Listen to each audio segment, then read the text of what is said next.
Hi, I'm Craig with ApplianceVideo.com. Today, we'll be taking a look at your dispenser motor on this LG side-by-side refrigerator.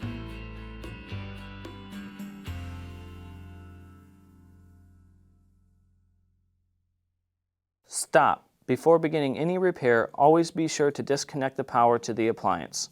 It is also recommended to test the outlet for the proper voltage. Remember to also turn off the water.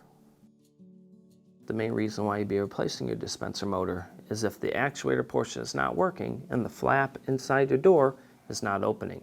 Now, click on the link below to view this repair video.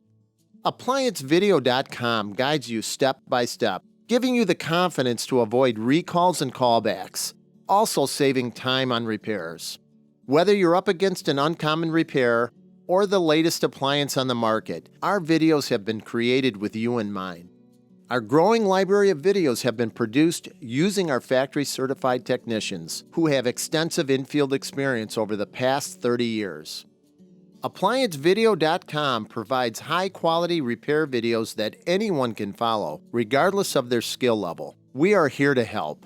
Click on the link below to view this repair video and let us help you do it right the first time.